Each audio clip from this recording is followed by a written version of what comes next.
Park में bench पर बैठी विमला के कानों में से होता हुआ पंछियों का मधुर कलरव हृदय तक उतर रहा था और प्रतिक्रिया स्वरूप प्रसन्नता मुस्कान का रूप लेकर अधरों पर मचल रही थी।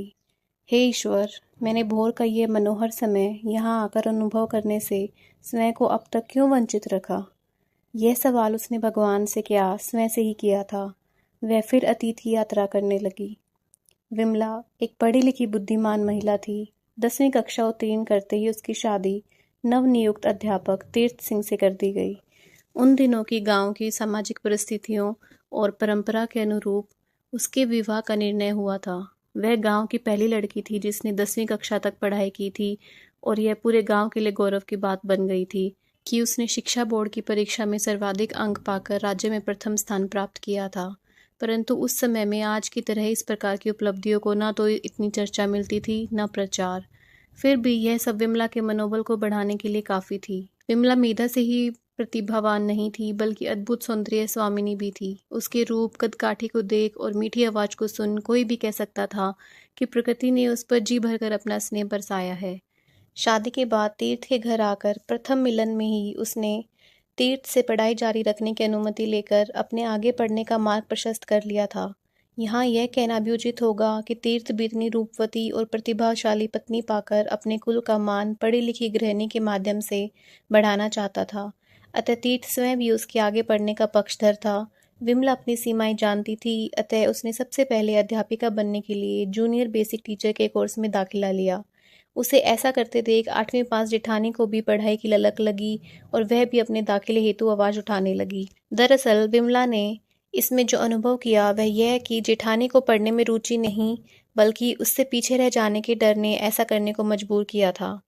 खैर, तीर्थ के बड़े भाई ने जो स्वयं भी अध्यापक थे अपनी पत्नी के दाखिले की जिम्मेदारी भी तीर्थ को ही सौंप दी। घर की दोनों बहुएं पढ़ने को कॉलेज जाने लगी तो घर का कार्य सुबह शाम विमला को ही करना पड़ता।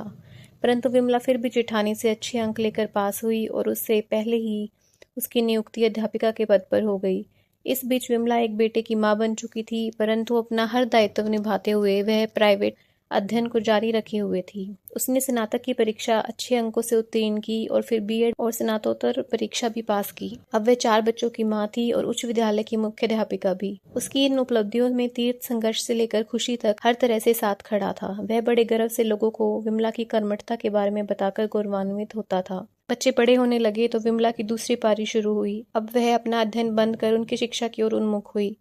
उसका संघर्ष एक माँ और अध्यापिका दोनों का था। विमला ने कभी अपनी आकांक्षाएं बच्चों पर थोपी नहीं, क्योंकि एक अच्छी मंजिल पाकर वह अपने संघर्ष से अपनी इच्छाएं प्राप्त कर चुकी थी। उसने बच्चों को अपनी रुचि अनुसार विषय चुनने की स्वतंत्रता दी और आजकल वे चारों सम्मानित पदों पर हैं। दोनों बेटियां अपने घर गई तो 2 बहुएं आ गई। विमला और तीरथ सेवान्वित होकर अपने नाती पोतों के बीच व्यस्त रहकर जीवन का आनंद ले रहे थे। एक सुबह विमल तीर्थ को गुनगुना पानी देकर जैसे ही रसोई में चाय बनाने जाने के लिए मुड़ी तो तीर्थ बोल उठा, विमला, छाती में कुछ भारीपन सा लग रहा है। क्या हुआ आपको? वह उनकी ओर दौड़ी।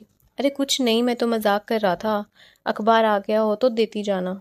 वह मुस्कुरा दिया। तुम्हें मजाक भी ऐसे ही सूझते हैं? मेरी तो जान ही निकल गई थी। अच्छा, इस उम्र में भी हमें जरा सा स्वस्थ देखकर तुम्हारी जान निकलती है तो अब प्यार का चैप्टर क्लोज हो जाना चाहिए क्या? विमला ने उसे झूठ मूठ के गुस्से से घूरा। न बाबा न, ये चैप्टर क्लोज हो गया तो मैं तो। तुम्हारा दर्द कैसा है? विमला को जब अत्यधिक प्यार आता तभी वह तीर्थ को आप कहना छोड़ तुम पर आ जाती थी। तुमने प्यार से देखा और दर्द छूमंतर? तीर्थ ने हंसते हुए जवाब दिया। इस बीच बात करते करते विमला ने गेट के सामने से अखबार उठाकर तीर्थ को पकड़ा दिया। तीर्थ भी अखबार में खो गया। विमला को चाय बनाते हुए यह अंदेशा जरूर रहा कि कहीं तीर्थ को सचमुच छाती में दर्द तो नहीं था। उसके दिल में भय की एक लहर दौड़ गई, परंतु अगले ही पल उसने अपना सबसे पसंदीदा गाना गुनगुनाना शुरू कर दिया। तुम ही मेरे मंदिर, तुम ही मेरी पूजा, तुम ही देवता हो, तुम ही देवता हो। चाय लीजिए। विमला ने कप तीर्थ को थमा दिया। क्या गुनगुना रही थी? तीर्थ ने अखबार में डूबे होने का अभिनय करते हुए पूछा। कुछ नहीं, आप चाय पीजिए। जैसी आपकी आज्ञा। मुस्कुराते हुए तीर्थ अखबारों के साथ चाय की चुस्कियां लेने लगा। मैं कह रहा था कि क्या गुनगुना रही थी, यह पता चल जाता तो चाय का स्वाद और भी बढ़ जाता। उसने अत्यधिक गंभीरता का प्रदर्शन करते हुए शरारत से कहा। चाय पी लो, अब आपकी ऐसे गाने सुनने की उम्र है क्या? जिन्हें तुम गुनगुना सकती हो उन्हें हमारी सुनने की उम्र सदा रहेगी ना मेरी प्यारी बीवी। तीर्थ मुस्कुराते हुए चाय पीने लगा। अभी प्याले में चाय शेष थी कि एकाएक प्याला तीर्थ के हाथ से छूटकर गिर पड़ा।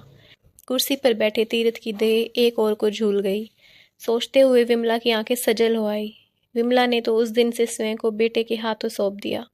कहीं आना जाना, लेना देना, रुपया पैसा, बैंक खाता, क्योंकि तीर्थ के जाने के बाद वह दुनिया से निरपेक्ष सी हो गई थी। जीवन था पर खुशी नहीं थी, सफर था पर मंजिल नहीं थी, अपने थे पर साथी नहीं था। छोटे बेटे को उसके पैसे से कोई मतलब नहीं था। वह दूसरे शहर में रहता था, अपने पास बुलाता, सम्मान देता, बहु अच्छे अच्छे कपड़े खरीदती उसके लिए। वह अपने साथ रखने की बात करता, पर विमला तीर्थ का घर छोड़ने को तैयार न थी। वहाँ उसकी यादें उसे साथ होने का एहसास दिलाती थी और विमला हफ्ता 10 दिन में वापस लौट आती।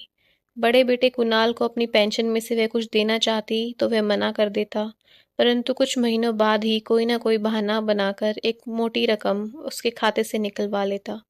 विमला चाहकर भी कुछ न कहती। ऐसे ही एक दिन जब बड़ी बिटिया की युवा होती बेटे के जन्मदिन की बात चल रही थी, विमला ने कहा, कुणाल, मेरा मन है कि मैं एक एक सोने की चेन सब बच्चों को गिफ्ट करूं। क्यों न इसकी शुरुआत पल्लवी के जन्मदिन से ही कर दूं? माँ की यह बात सुन कुणाल अचकचा गया। माँ, मैं और रजनी गिफ्ट लेकर जाएंगे ना, आपका भी उसी में आ जाता है। पर बेटा, मेरा मन है, तुम्हारे पापा की पेंशन है, मेरी पेंशन है, आखिर मेरे दूसरे बच्चों को भी मेरा कभी कभार कुछ देना बनता है कि नहीं? माँ, अभी क्या जल्दी है, पल्लवी की शादी में दे देना। विमला मन मार कर चुप रह गई।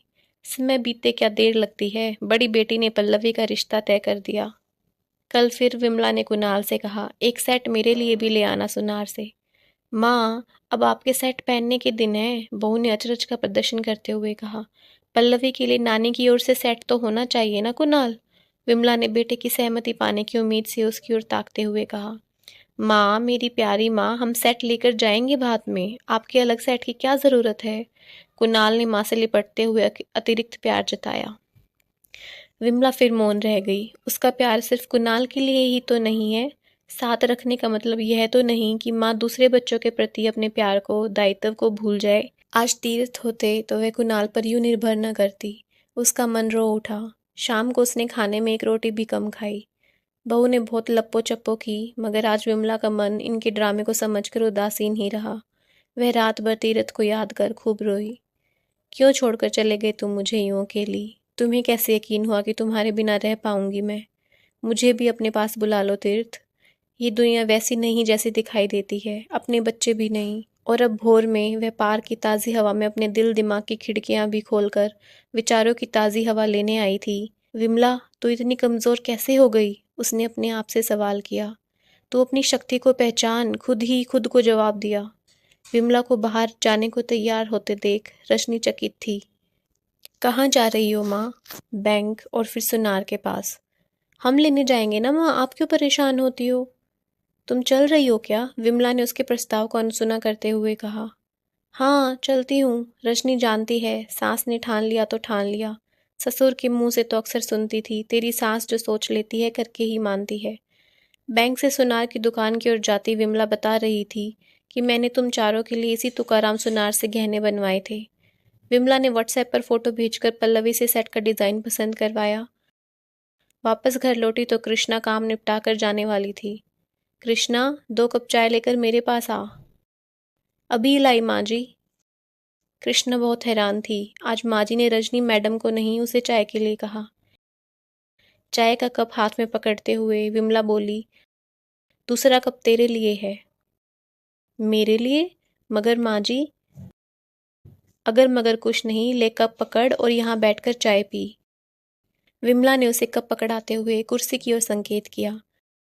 कृष्णा सकुचाते हुए फर्श पर बैठकर चाय पीने लगी। तेरी बेटी का रिश्ता पक्का हो गया क्या? हाँ माँ जी, अगले महीने की 21 तारीख की शादी है, कृष्णा ने बोला। अरे महीना भर ही रह गया, तैयारी व्यारी शुरू की या नहीं?